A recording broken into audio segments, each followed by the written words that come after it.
Shalom and welcome to Jewish Insights. As I've said many times on this show, I really believe that the Jewish calendar is an opportunity to come back to the same questions each year with a new lens that reflects where we are in the world and where the Jewish people are. And certainly this year, as we think about the holiday of Sukkot, we have all the questions that come each year with Sukkot, and we also have the questions that come with Sukkot on the anniversary looking back on October 7th. And so in trying to explore those questions, the first person I thought of to invite to discuss was my friend, my teacher, and my mentor, Dr. Erica Brown, who is the Vice Provost for Values and Leadership at Yeshiva University and the founding director of its Rabbi Lord Jonathan Sacks-Herenstein Center for Values and Leadership. Dr. Brown is the author or co-author of 16 books on leadership, the Hebrew Bible, and spirituality. I've asked her to join me today to discuss two of those books, both from Korn Publishers. The first is Ecclesiastes and the Search for Meaning, with a beautiful cover I just discovered was painted by Erica. Maybe she'll share a little bit about that. Ecclesiastes, or Kohelet in Hebrew, is one of the 5 megillot, or in English, megillas, or scrolls, read during the Jewish holidays. Ecclesiastes, Kohelet, is the one that we traditionally read on the Shabbat of Sukkot. And I think it'll unlock some of the meaning of what's going on in Sukkot as we explore that book. And the second is her newest book from Korn as well, Morning Has Broken, Faith After October 7th, which is a powerful, poignant, and I would say poetic series of reflections since October 7th. Thank you so much, Dr. Brown, for joining us today. Thank you, Justin. It's always a joy to see you. It's great to have you back on. I think you're my first repeat guest. I thought of you thank immediately. you. Yeah, It's there a you go. honor. It's meant to be that way. So let's start with Sukkot. We're thinking of the holiday of Sukkot. Tell us about what Sukkot is about generally, and what is Sukkot about this year? Yeah. So Sukkot is a harvest festival. Traditionally, the liturgical description is Man Simchatenu. It's a time of our joy. I think the harvest time is a time of economic solidity, certain stability, certain comfort, and rituals develop around harvest gatherings, the sharing of food, the sharing of friendship, the sense of exhalation, and also exhilaration. You've the fruit of your labor. We're not farmers. I'm not a farmer, Justin. I don't know. Maybe you're a gardener. Only Bitcoin. The idea of harvesting something and then seeing. I think the harvest is in many ways, I think it's the ultimate metaphor for the partnership between God and human beings. You can have the natural resources, and then what you make of the natural resources is up to you. Mm-hmm. And so I find that very poignant on the calendar, especially after this very introspective, contemplative time when you're with yourself. On Rosh Hashanah and Yom Kippur. We're obviously in community. Sometimes our shuls are bursting with people we haven't seen for a while. And at the same time, you stand before God alone. Mm-hmm. But the Sukkah is about who you bring into the space. Mm-hmm. And I think even Sukkot as a celebration of friendship. Sukkah can't, because it's a temporary dwelling, a dirat arai. It can't fit everybody. Mm. You put in it the guests who really mean a lot to you. And that doesn't mean only those you're familiar with. It's really making it a time to welcome strangers and say, you have a place with me in this space. If you think, I've been thinking a lot about housing and houses, particularly since over 250,000 Israelis have been displaced. Displacement, of course, of families in Gaza as well. It was the sense that there's this part of the world where people's homes are charred, or they're in rubble, and then when you think about the rebuilding of a home, in many ways, the first piece of furniture before the couch is really the table. Mm-hmm. Right? Where will we gather? So when you have a space where it's only the table, it really tells you a lot about what's essential in your life. That's beautiful. I never thought of that. So you're pointing out that in the sukkah itself, typically, there are those who sleep in the sukkah or really make it into like a place, but usually the one piece of furniture you're putting in is the table and the chairs around it. Beautiful. Yeah, I mean, they're definitely designer. I've seen a lot of designer sukkot with chandeliers and air conditioners. But that's the core. You imagine a sukkah, you imagine the walls, the schach on top, and there's a table inside, somewhere to sit and eat and talk and those kind of things. Beautiful. Yeah. I love that. Any hot takes on the lulav and etrog aspect of Sukkot? I mean, I think that I think the prayer is always an act of vulnerability if we're in it for the meaning, and we're holding these beautiful products of this partnership between human beings and God, and we're praying and saying, Ana Hashem Hoshiana, like, God save us, God redeem us, God be with us. So it's sort of saying, the way I look at it, in addition to emblematic of the harvest, is that you're taking these beautiful objects, different colors and textures and smells or no smell, and shape, and you're saying, I'm bringing all of this to you, God. This is what we've done. This is what we've done together. What more will we produce together this year? Oh, wow, beautiful. Okay, I love that. And right, and you alluded to the smell and tasting. There's the, I've heard people say kind of, one you can taste and smell, one of you can smell, one you could taste, and one you can't smell or taste. And it's like one of those inclusive moments. There's a little bit of everyone in the Jewish people. That's and it's, right, and it's also multisensory, right? The texture of things. It's a crazy thing. If you think about our different rituals, this one is, living in a sukkah and then having a lulav and an etrog, which we walk around with. It just feels like it's out of, it almost reminds me of like Star Wars, but of the past a little bit, right? You're walking around with the lulav. But it's really, it's a mitzvah you do with the entirety of your being. I think that's, even the Arba Minim, these 4 species, you're holding them and they're sort of separate from you, but you're sitting in a sukkah. I want to share one Dvar Torah. I say it every year, and every year it just hits me, and I think this year it's hitting me more. So there's a halakha, a Jewish law, that you're supposed to build the sukkah right after the fast. So we break the fast. After Yom Kippur. After Yom Kippur, thank you. After Yom Kippur. So we don't, everyone's a little bit depleted from the fast if you've been really, praying hard and unfortunately sometimes eating hard afterwards. Yeah, that's what gets me usually. I'm fine until I eat. Yeah, and then, we'll bring up a hammer and nails, right? So there's a symbolic sense that you're about to build the sukkah. Right. And I think there's 2 things that are going on here.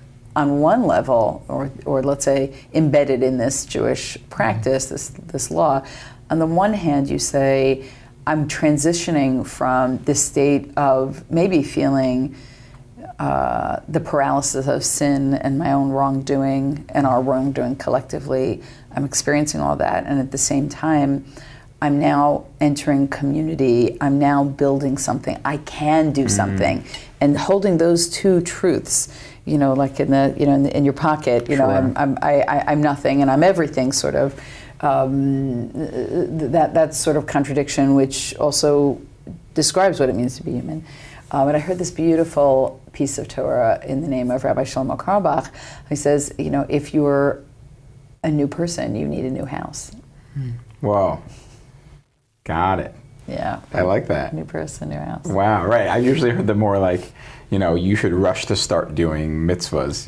Yom Kippur just ended getting a good start, so stay for the evening service, make your blessings on your break fast, and then start the next big mitzvah, which is Sukkot. But you're saying that's a whole different level of building yourself a new house. That's beautiful. I like that. I'll and also, how often do you get so much wisdom in one sentence? Yeah, that's right.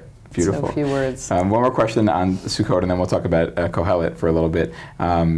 You mentioned that it's called Zman Simchatenu, right? It's of all the holidays which we think of as times of joy, this is the one that they zone in that it's joy. And so you mentioned the idea that it is a moment of physical joy, right? Because in theory, we're not farmers these days, but there's the harvest coming in. But why Sukkot more broadly as the day of joy? Why not, I don't know, Purim seems joyful, and we've talked about Purim. Right. So I Torah has the word simcha in it. Well, I think when you look at the calendar year, very often we have this sort of repeated narrative, the oscillating narrative of persecution and then redemption. And there's an external enemy. We don't have an external enemy on this holiday. On this holiday. I think that, for me, at least how I understand it, we don't have an external enemy. If anything, the enemy is ourselves, the complaining that we did when we were in the Midbar, when we were in the desert. But we're recalling a time period of transition, this really liminal space between going from servitude to freedom, and all the risks and costs of freedom too, and going from Egypt to this promised land where there's so much bounty. Israel will lack nothing, it says in Deuteronomy 8. and preparing yourself in that in-between stage. I think if anything, Sukkot is a celebration of transitions. We're transitioning seasonally.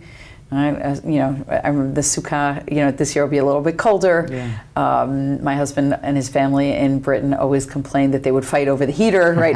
Whose feet get near the heater? So there's this seasonal change. And seasonal changes also involve emotional changes for us, right? And certainly during the pilgrimage, when you imagine thousands of people you haven't seen since the last pilgrimage festival, and now you're going home, and you're hunkering down, and the weather's changing. We'll talk about Kohelet also, I think, the winter book, right, of Tanakh, of the Hebrew Bible. Things are calming down, and they're quieting, and you're sort of storing up. That's what the harvest is, Chag HaSif, the ingathering of your harvest, and now you're storing up for the time to come. So you're celebrating, but I think there's a little anxiety also in the celebration of what we're going to do next. And this marking this larger historical transition for us, and saying there wasn't only a Passover of Egypt, right? There's not only a Yom HaAtzmaut, a celebration of Israel, or a Hanukkah for that matter, of a Maccabean revolt. It's also, what was it like to spend such a long time not knowing? Rabbi Sacks, my teacher and my mentor, when I remember distinctly as a student of his many years ago in the late 1980s, he mentioned Lech Lecha, right, this objective that God sets Abraham. Go out, travel, leave your father's home. He said, Abraham wasn't the first to go. It was his father, Terach. But Abraham was Lech Lecha, the way Rabbi Sacks read it, is he continued. He continued something. And I think, especially during this prolonged war, this notion that we're in a really transitional, ambiguous, sometimes heartless place and time. What does it take to continue? What does it take to continue the journey? And maybe Sukkot is a reminder and a celebration and a little jolt in the arm to continue. Wow, beautiful. So a couple things on that. One is you remind me, I guess, a few things. First is that you're alluding to, and I just want to make sure it's clear for people who aren't following, that another aspect of the Sukkot is the idea that we dwelled in sukkahs, right, from leaving Egypt until going to Israel, which ended up being, or Canaan at the time, which ended up being 40 years in the desert, and this is what we dwelled, and that's another reason that we dwell in the sukkahs, and that's all these things that you're evoking, this unknown and being in the desert and not knowing where we are and that in between. And I'll just add to what you said. It's interesting.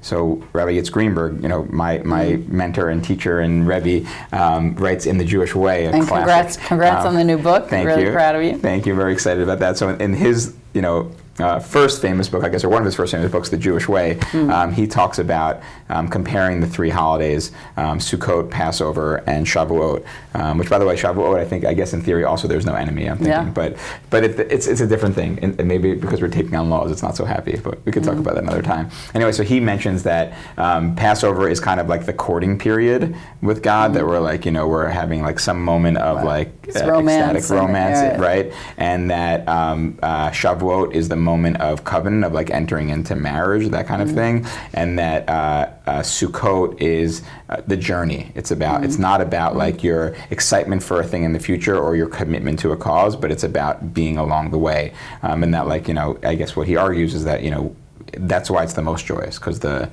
journey is where the joy is supposed to happen, not at just those endpoints, which is really interesting to think about in conversation with what you just said, right? Because we have the unknown and the journey that we're on right now, which I think you're right, it feels very dark and feels like we're trying to work our way through. And there's almost like a challenge. Then Sukkot's almost saying to us, is there, in the same way we might imagine the Jewish people having joy despite being unknown and lost in the desert a bit. Can we find some joy in the journey? When we're celebrating the joy, and sometimes we tend to think of moments. I was recently reflecting with some friends over a Friday night dinner about COVID, and a terribly dark time for us.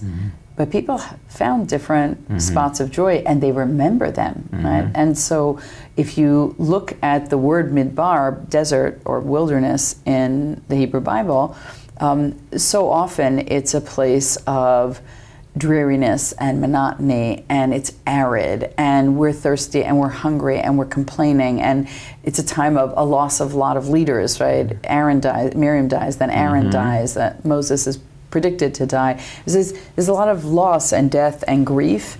In fact, in the book of Numbers, there's no recorded birth. And Really? Yeah, and there are thousands of recorded deaths. So you think it just seems so bleak. But then in Jeremiah, it's Lech tech acharai b'midbar, follow me, God says, into the midbar. What does it look like when we don't have the distractions of the world? And I think of the sukkah as that. In fact, I want to just, my new campaign, no phones in the sukkah. Right? If you're observant, so you're not bringing them in on the holidays, but I know that we're supposed to live in the sukkah, but that's one part of life I think would be so great to say, what does it look like to say, in this meal, all of our phones are outside. Wow. And again, what's essential are the people right in front of us. Yeah, I'm in, by the way. You're in? All right, let's go. Bli neder, as they say, without making a vow. But no phones in the sukkah. I got to get a little sign to go. Yeah, a little sign. Wouldn't that be great? We all have a sign. But no phones in the like sukkah. a cell phone with a big X no phones over it. in the sukkah. That's great. It's like the no smoking signs with the phones. Okay, great. All right, so you mentioned Purim, which we were reflecting earlier that you finished your book on Esther.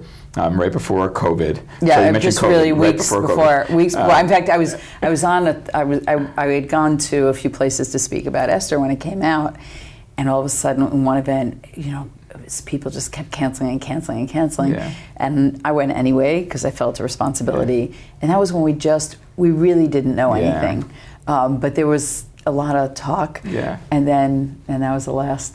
So that was a very weird. It's very odd. I really don't know how to explain when you invest years of your life in something and then it comes out and then sort of there's some global disaster, and so of course that takes precedence, and then you lose. I lost a lot of the connection to the book itself as an author, and then of course last year Kohelet came out, and we had October 7th and Simchat Torah, and we were living Kohelet. Right. There was just no need to read a book. It was the existential reality was upon us. Great. So before we make that sweeping statement, why don't we break down what Kohelet is for a little bit? Great. So again, Kohelet is the megillah that we read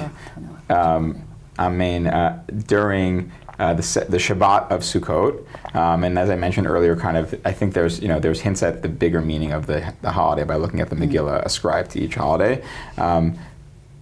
What's your take on Kohelet? I think that was about 500 pages. It's a long take. Why don't you start by telling us a little bit about what it is, and then tell us a little bit about your reflections on it. Yeah. Because there's a lot of different ways this book is very, I think it's up there maybe with Song of Songs as ones that are like really interpreted very wildly differently. Yes, and also controversial in the Talmud for understandable reasons. Kohelet was, I think, regarded as sort of fatalistic, and do you want to canonize that? I actually think it was an act of courage and bravery to canonize. I could say it's my favorite biblical book. Certainly was excited to write about it, even though I knew I'd be spending a lot of time in darkness, which I did, and I want to talk about that too, what it means to write a really difficult book, to write on a difficult subject. Sure. Because Esther wasn't that. I mean, Esther definitely has its dark moments, and I think it's the first articulation of anti-Semitism, recorded anti-Semitism that we have when Haman was ready to annihilate the Jews and make a case to the king for really no rational reason. Right. So I think that that book has its dark sides, but there's a lot of joyousness here. And I think Kohelet is different. It's not a narrative, which is different in terms of working on a book which doesn't have a story. Right. There's no thread that runs through it that you can say this happened for that reason, or what might be going on in a character's head. I did a lot of that head search, for the what's going on in the author's mind of Kohelet, which is of course only speculative, as these things are. But typically ascribed to kings. It's typically ascribed to King Solomon. There's a midrashic reading that King Solomon wrote Song of Songs in his youth and his ardor and vigor, and then Mishlei Proverbs in his midlife when he had accumulated some wisdom and was and also life experience, right? That intelligence and life experience come together for wisdom. And then later on wrote Kohelet in his old age as he reflected on the futility of life. And so the word hevel appears again and again, this notion of futility. Some have translated it as absurdity, some have translated it as vanity. That's the King James translation, vanity, oh vanity, all is vanity. I like the Alter translation, which Rabbi Sacks also used in his explication of Kohelet, which is breath, right? The breath is, sometimes you can see your breath, most often you can't. Mm-hmm. It's this involuntary mechanism that keeps us alive, but it also dissipates right away. Mm-hmm. So I do want to talk about the positive side of breath, right? And breathing, and the intentionality and consciousness when we're breathing deeply, and our breath makes us appreciate the fact that we're alive. Mm-hmm. And anyone who has struggled to breathe appreciates what the breath does, right? Or when we're trying to relax the body, we focus on the breath. Mm-hmm. So this idea of life being all about breath, there's this temporality to it. But the temporality, I cite a famous conversation between Sigmund Freud and Rilke in the book, the poet. And at the time, Freud was an older man. This was Freud's writing. And he's walking with Rilke, and they're in Vienna, and they're passing by gardens. And the poet is distraught that there's so much beauty and that the beauty will go away. Mm. And Freud tries to educate him and also critique his view of the world. He said, beauty is beautiful because it's temporary, not that it's temporary. And I think that's very, very much the underlying proposition of the book. Mm. So there's 7 clusters of verses throughout where he talks about the importance of happiness. The word simcha appears. Mm-hmm. This notion of simcha, of sitting in one verse with one's wife, sitting and eating and drinking, and understanding that there's something beautiful about these precious moments. Mm-hmm. Someone recently said to me, she was making a wedding. She felt uncomfortable about making a wedding with all this terrible news going on in Israel. And a friend of hers or a relative in Israel said, we go to so many big funerals. Make a big wedding. Mm. And I think that's, it for me, part of Kohelet is these little spaces that say, make a big wedding. Mm. We don't have another go at this. Mm-hmm. At least in this world, this is our chance. And so how do you temper all the terrible news and the hardship with the deep moments of friendship and connectivity and love and unity? So I think Kohelet gets a little bit of a bad rap. Beautiful. And just to break that down for a second, when you say make the big wedding, you're saying kind of lean into the joy of the day. You're not saying have more chandeliers. Let's say. Right. No. That's great too. But I think I think you're saying like I think I hear you. Chandeliers aren't great in the rain. They tell me. There's no rain in Israel. Well, it's the beginning of the season. Yeah.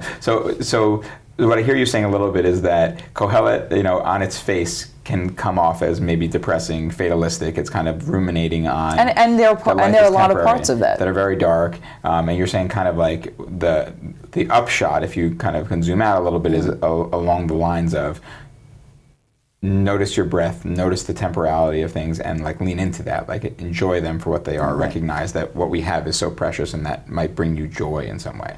Yeah, in fact, 2 things. One is that I call it in the book a theology of distraction. So I think it's in 2 places right before the cluster of verses about happiness and eating and drinking. There's an observation, not a condemnation, just an observation of the terror in the world and the fact that there's injustice in the world, mm-hmm. and that the wicked seem to prosper. And then there's almost, let's have dinner. Mm-hmm. And you're thinking, wow, I'm in this emotional whiplash. I actually think that there was intentionality in that juxtaposition, sort of a way of saying we're not going to be able to resolve all of these things. Mm. So why don't we do the other things that humans can do, mm-hmm. which is actually create create moments of gathering, talking about Sukkot, really revel in the time that we have together. And that theology of distraction I think about a lot in relationships. You're married for a certain period of time. I always say that on your anniversary, you don't only celebrate your love, you celebrate the number of years you've had the same argument, right? So for me, it's 36 years of wonderful, wonderful partnership. Mazel tov. Thank you. And then you say to yourself, there are going to be differences that you can resolve, and there are going to be irrevocable differences. And by the way, I think that's true with God too. Sure. Right? God and I are in conversation. There's a few conversations we've had this year, important conversations, and unhappy conversations. But in a covenantal relationship, it doesn't mean I'm moving away. And it doesn't always mean that I'm leaning in, and we'll talk about leaning in a second. It means that I also am going to distract myself, because that is the means. And we're going to get in an argument, you and I, Justin, and we're not going to agree about something, and then it's getting heated, and then I say, let's go bowling. Right. I don't know about you, but I'm not a good bowler, so it would certainly be humorous. And I think there's something to that. I don't think we should minimize the significance of distraction on the one hand, and I think Kohelet tries to do that. And there's another piece of this, which is lean into the grief. There's a lot of darkness and blackness in this book about the shutting down of the body in chapter 12, the funereal sense that the end is coming, and that there's regret, and that there's been moments of waste and deep sadness and loss of perspective. Work, a whole chapter on work in the book, because there's a lot on amilut. And it was fascinating to research this and put it out during COVID, because we had so many changes, shifts of what we understand, the quiet resignation, the sort of distancing from work, not wanting to commute, not caring about the boss. It's just so there's so many moments that were really critical of society and critical of the self in the book. I've been reading over the summer Chadarav, which is a new translation by B'Tzalel Naor, a bilingual edition put out by my friends at Koren of Rav Kook's journals. And in the section on tshuva, he says, he doesn't say lean into the grief, but he talks about grief as a very important emotion that needs to be interrogated and explored, because it shows you the deeper places where the work is, where the work of the self is. And sometimes we tend to confess the symptoms and not the root causes, because we don't want to have grief. And I think it's amazing that Kohelet was canonized, that, Ecclesiastes, you need to be here because this is part of the range of human emotions, and we're all going to cycle in and out of these, just like that time poem in chapter 3. Okay, you just said so much. I'm sorry, too much. No, that's great. I want to make sure that I'll kind of work backwards a little bit. Well, first on the leaning into the grief, we just had David Jaffe on here recently, who spoke about Rabbi Nachman of Breslov, has a beautiful teaching about that he says, we think of our emotions, if you're like dancing in a circle, let's say, that like there's always that person outside the circle that you have to pull in, and sometimes those moments of pain and suffering are out there, and the importance of bringing them into your circle and bringing it all together, which I think like really resonates with what you're saying, which is like leaning into the grief. And it makes me think of another megillah, Eicha, Lamentations. There's another time where it's like, that third chapter in the middle of Eicha a little bit focuses on, how do we lean into the grief and find some meaning in it, for sure. And then on the issue of the theology of distraction, first of all, I feel like there's so much Torah to learn there. So much. Actually, like the Musar teachers actually say, when it comes to raising children as opposed to adults, that like you're not supposed to kind of, and we talk about this in my book with Rabbi as well, you're not supposed to kind of beat them down, you're supposed to redirect them, right? So you don't tell a child, don't do that, don't do that, don't do that. You distract them to something new, which we've all seen that before, right? If they're having a hard time, like, oh, here's a lolly or whatever the equivalent is. With the adults, they say it's a little bit harder, but it resonates so much. Adults have their own lollipops, right? Exactly. They figure out what they right. Well, someone once told me that they had a difficult relationship with a parent, and a rabbi suggested to them that like they just take like meet that parent for dinner and bring their favorite foods.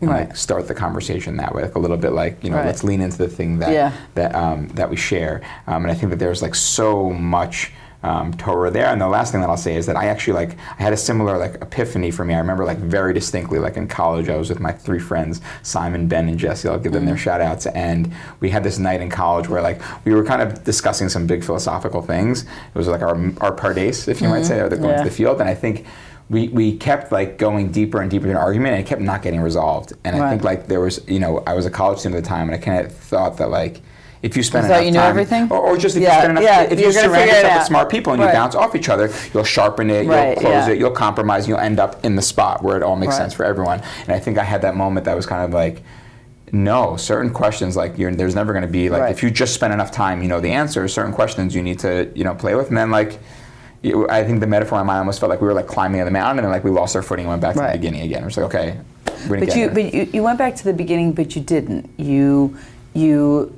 Something did happen there. One of the things that's striking to me about the book of Kohelet is that certain themes, like happiness, comes back a bunch of times, and in different chapters.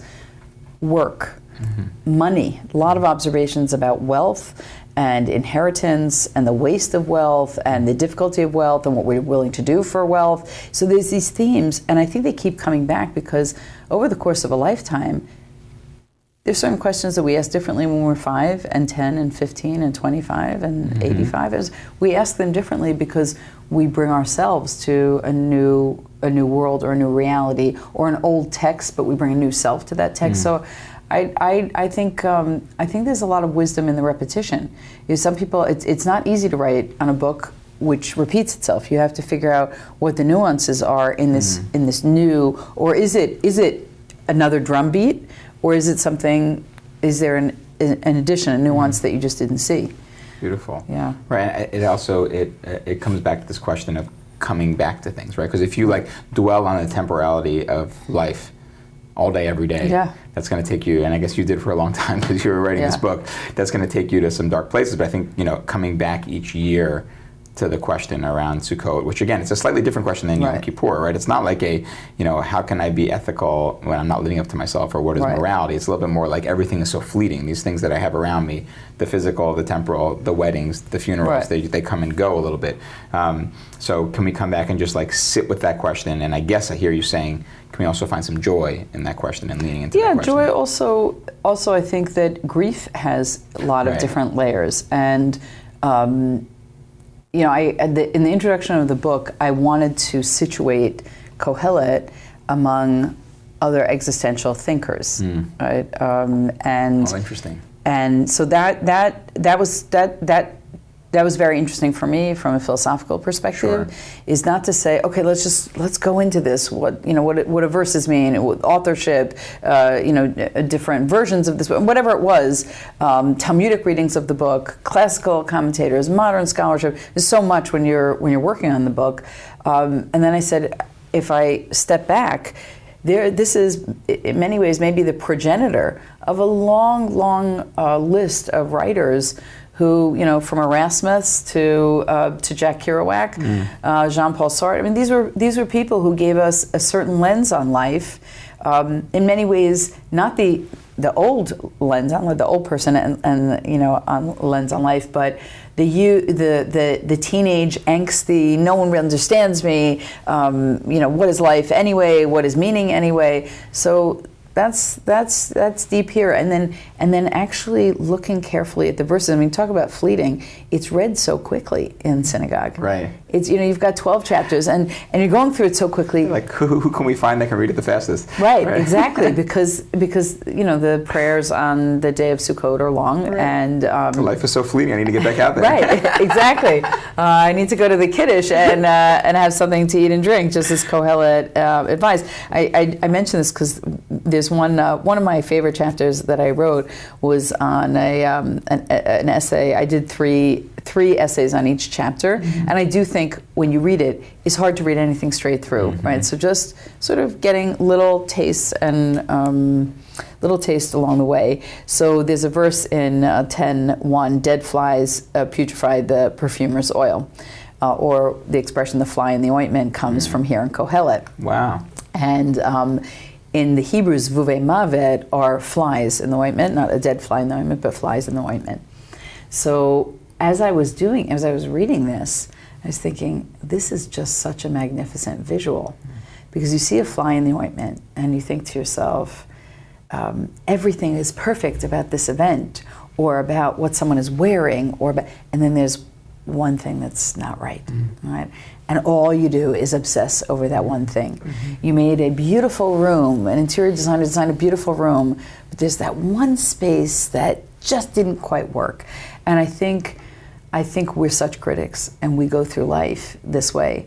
And we're always concentrating on the fly in the ointment. The ointment is expensive, right? The ointment is expensive. Shemen okach. It's an expensive ointment. It's a perfumed ointment. It's very beautiful on every level.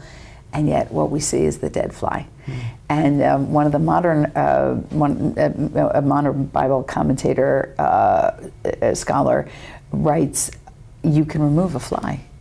And I remember thinking, yeah, I can remove a fly. I can even remove a bunch of flies. They're ugly. Yeah. But I have choices to make. My agency may be to remove the fly. And then I started thinking about this, all the flies in the ointment of our lives. And what Kohelet is saying, just again, a simple piece of wisdom, a visual, is to say, it's up to me. I'm going to take the fly out of the ointment because the ointment is beautiful. Wow, beautiful. All right, last question on this, and then I want to go to October 7th, which is, what's your take on why Kohelet is read on Sukkot? Bring it all together. Yeah. I mean, on some simple level, the idea of introducing biblical text throughout the service was to make sure that we as a people maintain our biblical literacy. So the Torah reading, the Haftorah reading, the megillah, the books that are assigned at different parts of the year, sort of make sure that liturgically we're revisiting these books and their influence stays with us. I think on a more specific level, the notion of fragility of the sukkah, right?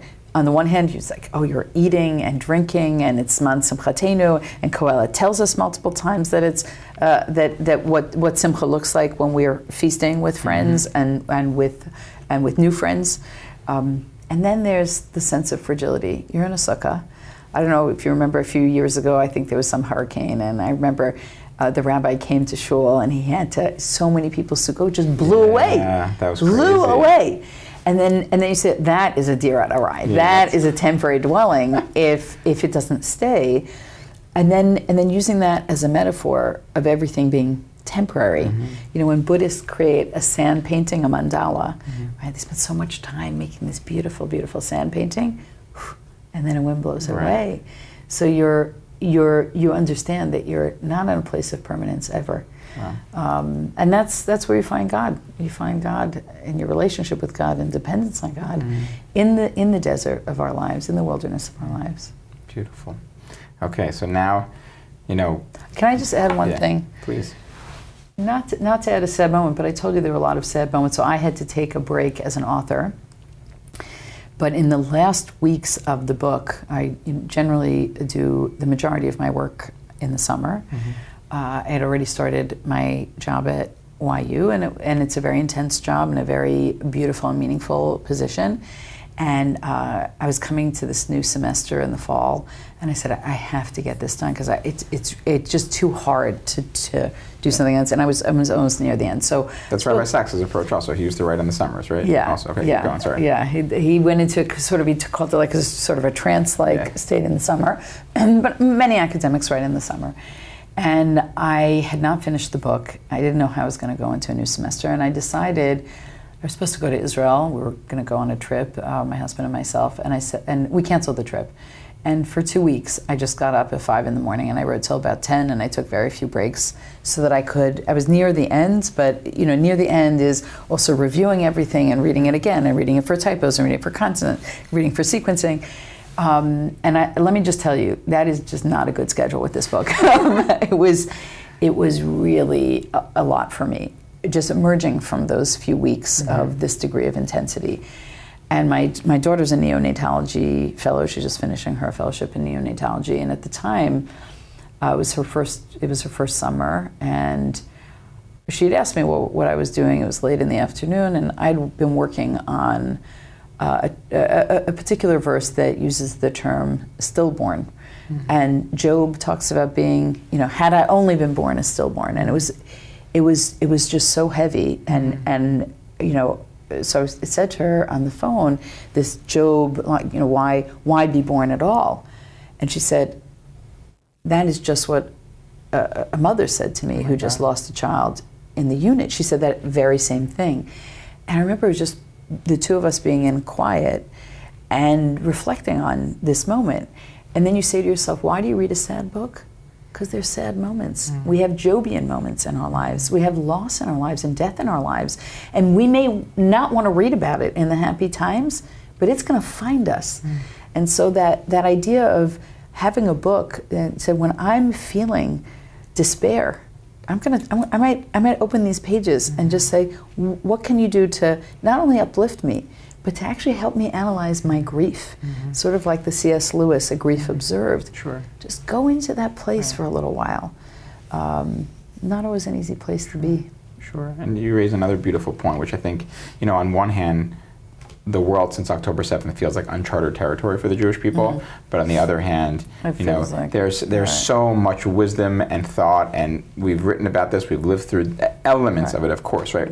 Our own sovereign country dealing with it is different, but we have the Megillah and anti-Semitism, as you just mentioned. We have Lamentations, Eicha, the questions around, how do we deal with unexpected breach and destruction, right? We have those questions, so I think it's a reminder that we come back to these books over and over every year, but they're preparing us and guiding us through these difficult and beautiful moments. Yeah. Okay, so let's talk about, after October 7th, you decide to start writing.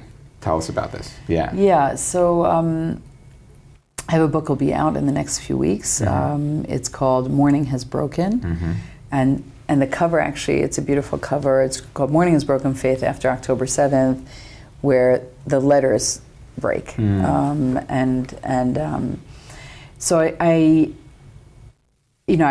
recall sort of what I started to do. I went with the UJA Federation of New York with a group of rabbis and educators 2 weeks into the war, went to Israel on one of those 48-hour trips, and I started writing. And I was just in that deep despair, and also in that strange place. I'm an Israeli citizen as well. Lived in Israel for many years, of being sort of living somewhere in the vast ocean between these two places, heart and mind, and not wanting to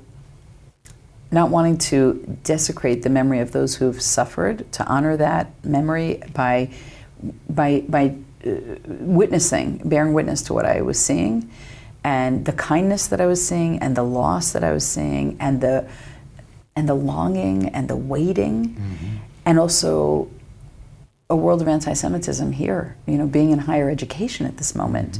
Yeshiva University is a refuge. It's a haven. There's a haven for students. They didn't have to, in a time where they should be learning and experiencing the world and things should be exciting and should be a time of discovery, to say, I have to defend my very existence. And so here I am, in my higher education role as an administrator and also as a teacher, being with students, talking to students who are friends on other campuses, talking to professors and administrators on other campuses, and saying, we need to write this down. I was saying to you before, I only have 3 skill sets. I read, I write, and I teach. That's all I know how to do. I can barely pump gas. I can't do anything. So thinking we all have to be on the front lines of something, this is what I know how to do, and it's just all this recording. So it was very inchoate and a lot of just more journalistic entries. I traveled to Israel 4 times during the past year, and I also lost my mother-in-law. May she rest in peace. She in Israel went to the hospital on October 7th, not realizing that she had cancer that metastasized, and she died in December.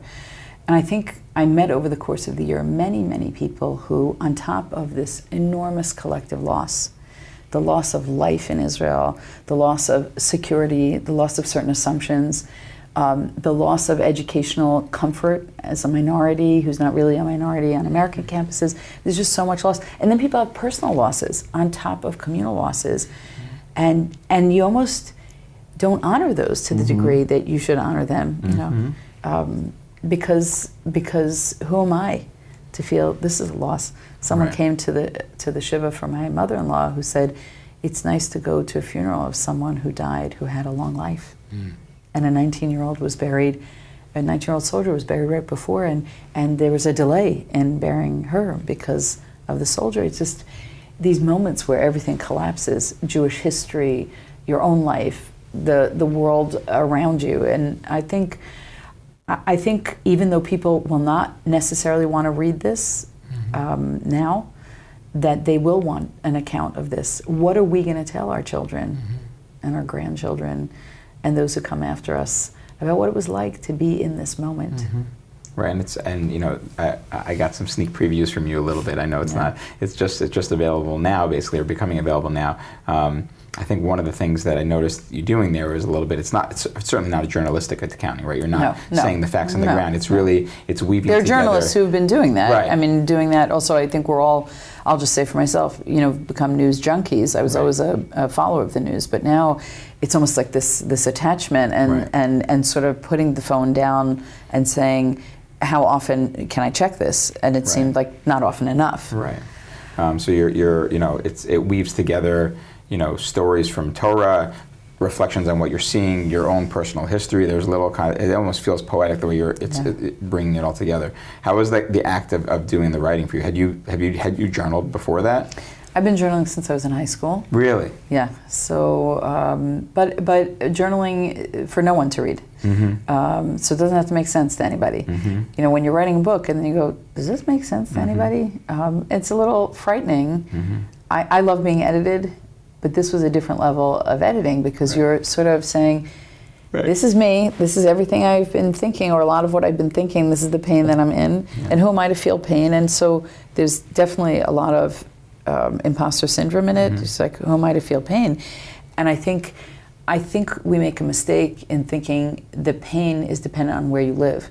The experience of pain is dependent on who you are. There are people who feel things very deeply, and it can become crippling. And there are people who have a coping strategy where they don't let things in. And you can be in Israel and have that sort of armor on, and you can be in New York or California or Argentina or Paris, and your armor is off, and your armor is off. And hatred is everywhere. Hatred is just everywhere.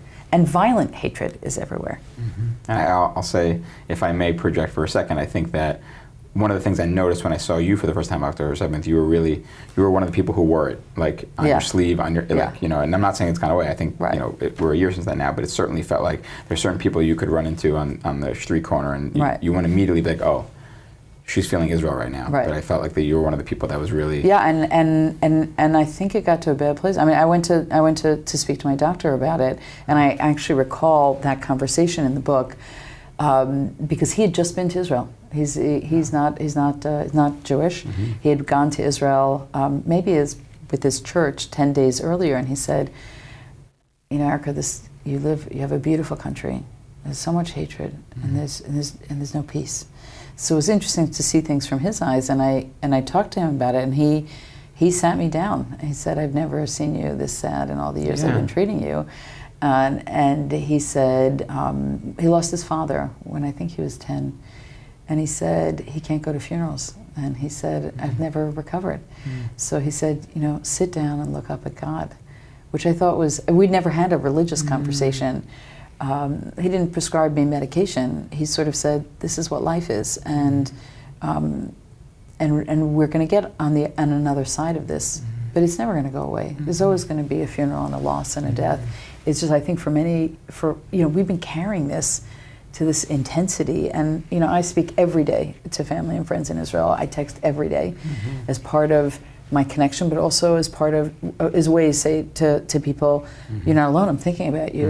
You know, it's day, 3:54, right? I'm thinking about you this day, and you know, and then someone says, yeah, my son just went back into Gaza. You know, grown men bawling on the phone, you know, or you know, friends who just protesting, and they just, you know, there's just how many protests can you go to, and then of course there's, you know, the loss of hostages, and and then there's that moment when there's a hostage release or there's hostage rescue, and and we get all excited. So it's been so much emotion. I will say that I think I've shared this before on air, but for me personally, I didn't realize how much Holocaust trauma I had until October 7th. I guess if that makes sense. Yeah. Like I think I carry with me that my grandfather lost both his parents and all 6 of his siblings, like every day, and I felt like it's still hard for me to look at October 7th because I feel like I have so much scar tissue. I can't even. We haven't looked at the Holocaust yet, and it was you say there's so much writing that's come out. There are movies and even bizarrely comedies, and there's and poems and history because these were events that shattered and shaped, and we rebuilt, and we have to rethink. My mom's a survivor. I know that you're. I know your beautiful parents and all that they've done to honor your family and what it means to be a survivor. And I remember my grandmother telling me when she left Zakshevik with my mother and separated from my grandfather so that they could save themselves. And she would hide as a seamstress. She would ask to hide in the homes of people she sewed for. And she would tell my mother not to speak. And my mother was a baby, she was 2, 3, and my mother stopped speaking, right? And then I read about Emily Hand and her father, Thomas Hand, who describes how she, as a child, stopped speaking, right? It's like for a period of time, you're told not to speak, and you're told not to cry, and you're told not to emote. And then you think, will this child laugh again? Will this child, and she's rescued, right? What is the permanent damage? I everywhere I teach, I say, in terms of what does it mean to be on the front lines of something in the diaspora, there's so many mental health needs now in Israel. The PTSD of survivors, the guilt of survivors, the weight of it all. We've got to do whatever we can to support every organization that we can, families that are going to be in need of therapeutic services for a lifetime, Justin, a lifetime. And we need to bear the cost of that. I think that's a job for diaspora Jewry. I like that. I mean, hey. We're not there. You're not on the battlefield. Right. 100%. But the battlefield of the mind lasts. Rav Soloveitchik makes a really important distinction between pain and suffering. Pain is what you feel in the moment. Suffering is in the absence of the physical pain. It's the reflection on the pain, and the suffering you carry with you forever. All right, I think to close us out, I want to tie this all together a little bit and notice, as we talked about, when you dwell on a book like Kohelet, you can lean into the darkness, and there's also a side of it that's reminding you the breaths and the temporary. We're coming up, or we've come up on a year since October 7th.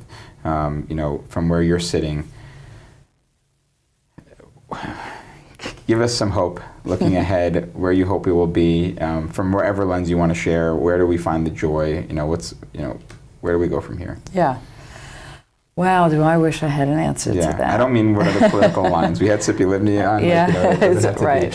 Not what are the borders. I mean, what's the vision of the Jewish people? First of all, I think we're in a leadership crisis around the world, and I think that this is an area that you teach on all the time. Leadership. Yeah, and I think the accountability of leaders in this moment. I've been thinking a lot about the Elul and Tishrei season as seasons generally of introspection and reflection and contemplation, and I have a hugely long, spiritual inventory list and a list of sorries that I owe, and I answered the season very differently. It was not who do I need to say sorry to. It was Hamas needs to say sorry to me, and Hezbollah and the UN and the Hague and the college president and the protester, and my list is so long. And in the space of anger and fury, it's very, very hard to do the internal work that we have to do in the season. Even the building of the sukkah and the work of joy is hard to do. I spoke with a very gentle friend last night, and she said, I don't recognize the rage that's inside of me right now. So that repair job is immense, but we have agency. And I think for me, hope and agency are really tied into each other. I think there are tears that we cry that signal our impotence in a moment where we're hopeless and we can't do anything. And I think that there are tears where we're angry about something and we're moved by something and we're depressed by something, but we then say, I am going to wash my face and I'm going out into the world to make the world better. I worry, Justin, I worry deeply that the notion of embracing the world as a covenant people and changing the world will change for us if we withdraw and retreat from a world we think has betrayed us. So I say to myself, the work that we have to do, the hopeful work, as Yeshayahu, Isaiah says, learn to do good in the world, is what does it mean to be a light to the nations? It actually means to go to the darkness. Yeshayahu tells us this directly, go to the darkness, don't be afraid of the dark, and bring your light to it, and hold God's hand and come out of the darkness. And we have the agency to do that. So if that means connecting to one particular family that you help support, and with friendship and whatever financial other needs people have, then that's your Isaiah moment, right? If it means that you're going to write and you're going to teach and you're going to do good in the world and you're going to do charity or volunteer, the unity is amazing that we've experienced this to be able to sing a beautiful song, Achenu, about all of our brothers with thousands of other people and close our eyes and mean it. We can't lose that. We can't lose that. And I think this has in some way hopefully closed an ocean. So many Jewish leaders were talking about the difference in Jewish identity, the diaspora in Israel. I think this is a moment where we've seen a coming together and a solidarity that is thick and deep, that has to resonate for us, and we have to carry it. Amen. Amen. Thank you for the beautiful vision and the beautiful blessing, and from your word, from your mouth to God's ears, as they say. Amen. Please God. Erica, thank you so much. Really such a treat to have you on, as always. For those interested in picking up Ecclesiastes from Koren, if you want to deepen your Sukkot learning experience, it's a very powerful book. And Morning Has Broken, Faith After October 7th, your newest book, you can pick up from Koren as well, which I recommend as a way to really get into the mind of one of the thought leaders of our generation, really reflecting on and experiencing what she's gone through since October 7th. Erica, thank you. Oh, thank you. I guess Chag Sameach. Chag Sameach to you.